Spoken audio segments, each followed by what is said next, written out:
Welcome to the Butterfly Effect for Stage 3 of Ruta del Sol. Now today, I told you yesterday it was going to be an exciting stage, and it was. With UAE Team Emirates limited in numbers, they're going to blow up at the end of today's stage. It's only 153 kilometers, but 4 climbs, and it's the unmarked climb that's really going to start causing the big explosion in the peloton of today's racers. Now the last categorized climb, they're going to crest at about 40 kilometers to go, and then that unmarked climb is going to be just after that when the action starts.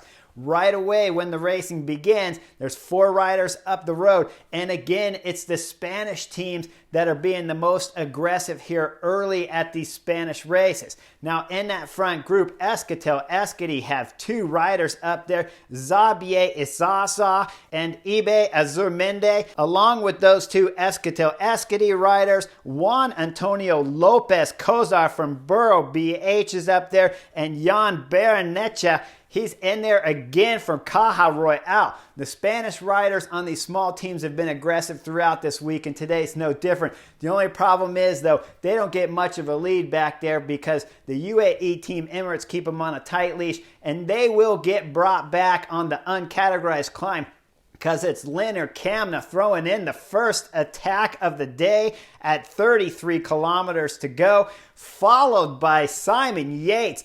Bike Exchange rider is throwing in a big attack, and he's got all kinds of company along with him. All the big favorites, Lopez, Dunbar, Mikel Landa. Shortly after that, we're going to see Ben O'Connor, Mari van Savenant, and Christian Rodriguez jump up there to make a sizable group of favorites, trying to get away from race leader UAE Team Emirates Covey. Covey's back there sitting at the back of the group. Now Ineos is on the front chasing like crazy because they only have Eddie Dunbar at the front. They want to bring this group back. And what's surprising too is Mikel Landa is sitting up front. Now he's not a big threat on GC because he's about 1 minute and 30 seconds back, so it makes a lot of sense for him to sit on. I thought maybe they'd do a little bit more work and then sit on a little bit closer to the finish, but he wants to kill this move right away. Probably a wise move, but he's got teammates in the back that are racing on general classification. Jack Haig and Wout Poels for Bahrain Victorious are their big threat here on general classification. Now, with those 2 riders sitting on, Lopez, who was sitting 3rd on general classification when the stage started, he starts arguing with those guys. And there's no time at this moment when you're in a group of 7 like this to start arguing. Just stay up there, rotate as hard as you can. Either commit right away or don't bother arguing, Lopez, because that doesn't make a whole lot of sense for Eddie Dunbar to pull through, and Mikel Landa has already pulled the plug on the earlier stages here at Ruta del Sol. So up the road, those guys will finally get brought back from the Ineos train, and then for the next 15 kilometers or so, there's just attacks all over the place.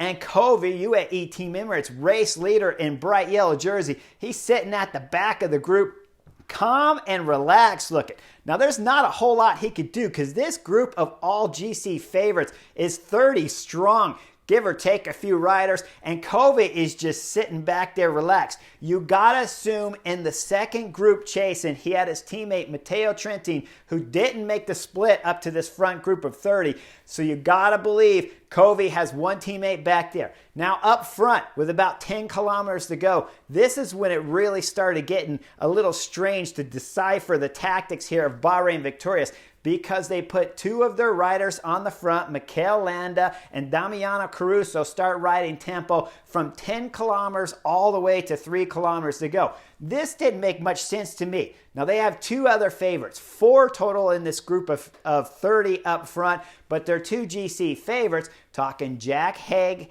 and talking Wout Poels. They're high on general classification. Why not just keep the attack going and see if you could get Jack Haig or if you could get Wout Poels up the road and further away from race leader Covey. Instead, they don't really put much energy into that tactic. They ride 2 guys on the front trying to hold the second group off. In my mind, it doesn't matter if the second group attaches to this group or not if you're Bahrain Victorious, because everybody in this group of 30 is GC favorites. I mean, this is all the GC here at Ruta del Sol. Nothing has changed. The only thing that's changed is the number of riders up there, but it's so big and they're all high on general classification. You haven't dropped Covey yet. All the favorites are up there. You're talking Simon Yates up there from Bike Exchange still. All of the favorites. So what difference does it make if the group from behind catches or not? In my mind, I don't understand exactly why Bahrain Victorious wanted to hold it all together. We can look further at the stages and look at the last stage, two stages from now, that maybe Jack Haig thinks he can drop Covey. But at this moment, Covey has been spectacular. He's a young rider. We don't know a whole lot about him, but we do know from this early 2022 season that this boy is a baller and he can pedal the bike. He has looked fabulous on the last two stages. And today, calm as a bomb the whole time at the back of this group. Now with 3 kilometers to go, Ineos hop on the front. They want to control everything as you come into the city. This makes sense because you want to stay safe and at the front. While they're at the front, it's the 2 Bahrain Victorious, Mikel Landa and Damiano Caruso, who drop off the back real casual-like. Another strange decision in my mind that I just cannot figure out why they're sitting up. They were only a minute and a half down on the general classification, both riders. So if they just stayed with the front group at this point in time, you never know what the tactics might be on tomorrow's stage and, of course, the last stage here at Ruta del Sol. So just giving up more time makes no sense because it's a possibility they could get in an early break or at the finishing break on one of these next 2 stages and be somewhat of a threat on general classification if we're talking about early in the stage and gaining time on the UAE Team Emirates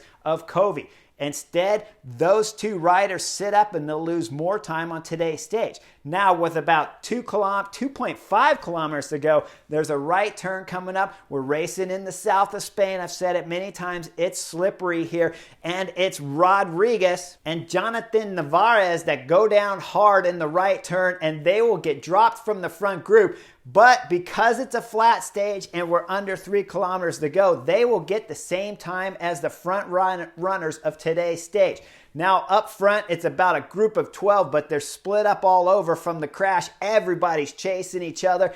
With 1.7 kilometers to go, Kamna throws in a solid attack and gets a gap on the group behind. It's Astana chasing, I believe, Lopez, but it might be Lusenko back there chasing. And then with 1.3 kilometers to go, it's Magnus Sheffield, the American rider from Ineos, 19 years of age, jumps across up to Leonard Kamna, passes him on the left. When he does, as Leonard Kamna is coming off the back wheel of Magnus Sheffield, you see him give that head look back over the shoulder, wondering if there's any help coming. There ain't no help coming, Leonard Kamna, because Magnus Sheffield is driving it hard on the pedals. He'll go all the way to the line with just one more look over the shoulder and then pose beautifully for his first big win over in Europe in the Ineos colors. Congratulations, Magnus Sheffield. Absolutely stunning. 19 years of age and just stunning on the pedals. Behind him in second, Simon Clark and Stan de Wolf fight it out for the podium spots on today's stage. GC leader, UAE Team Emirates, Covey did a fantastic ride on today's stage with limited team help at the finish and held on to the race leader's jersey. So he'll start stage 4 again as race leader and again with a depleted team. We got to believe that there's going to be some action. And certainly if Covey can hold on to the race leader's jersey tomorrow, then the last stage here at Ruta del Sol will be exceptionally exciting. So make sure you like and subscribe, and I'll see you guys real soon on the next edition of the Butterfly Effect.